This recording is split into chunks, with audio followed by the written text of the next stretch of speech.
Welcome back. You're still watching Your Story on the SABC News Channel. South Africa has the potential of generating 40% of its energy needs from renewable energy. The country currently produces 8% of its electricity from wind and solar farms, but that will increase as more plants come online.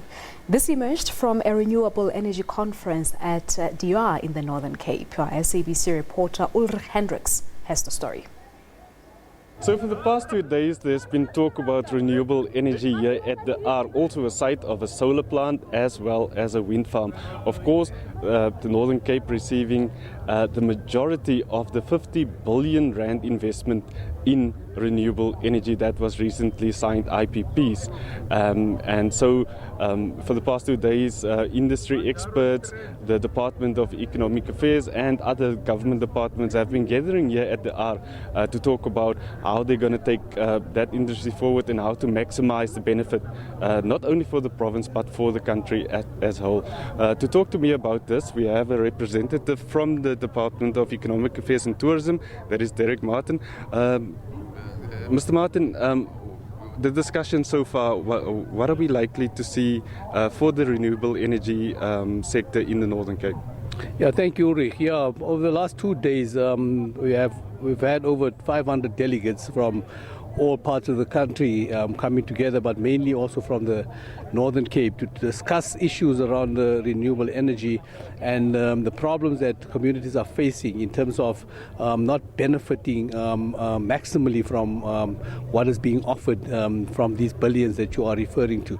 So obviously people would want to see a proper plan put together by us. Delegates are very keen to see that localization becomes a reality for our people, that issues of skills development are taken care of.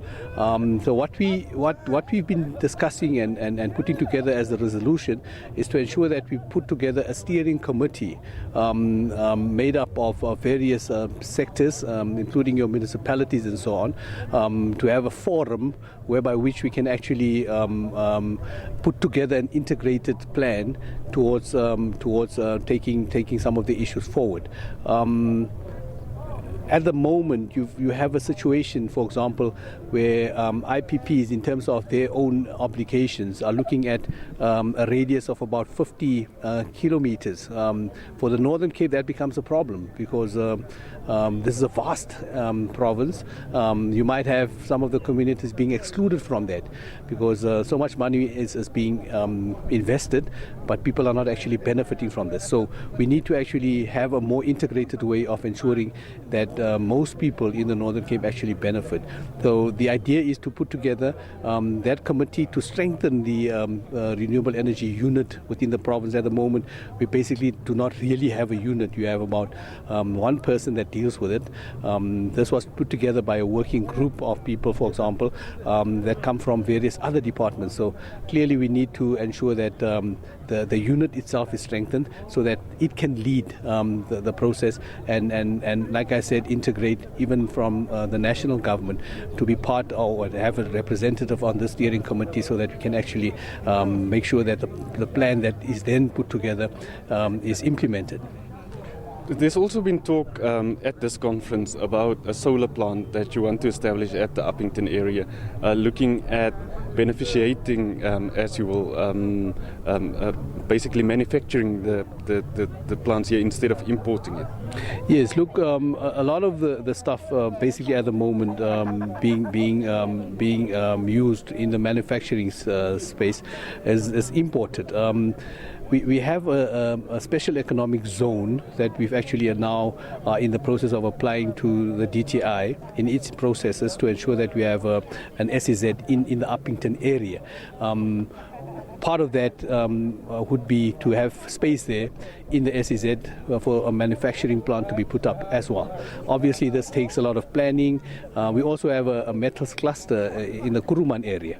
So a 50-hectare piece of land in that area. So the land is not a problem. Getting the necessary investors in there to ensure that we actually put up these plants is going to be critical. Obviously, issues of skills, certain projects that we're looking at between the private sector and Southern government, especially the local municipalities, for example, is to make sure that young people are trained. In the Kuruman area now, in the JTG, we're looking at a project that is being launched there between the municipality of JTG, that's John Taola municipality, and a group called Energy Doctors, in which they actually are looking at making sure that the young people in the area actually have the skills to put up solar rooftop solars and things like that. So that you actually have the skills as well as the manufacturing ability in the province to ensure that we implement some of these things. Thank you very much. That's Derek Martin. He's from the Department of Economic Affairs and Tourism. Of course, South Africa at the moment, renewable energy pumps about 8% or contributes about 8% of our electricity use. That, of course, needs to or is going to increase as we move to 2030. The Department of Energy, of course, wanting to increase that a bit as the mix between renewable energy, coal, gas, and other means of electricity generation, and as well as part of the National Development Plan.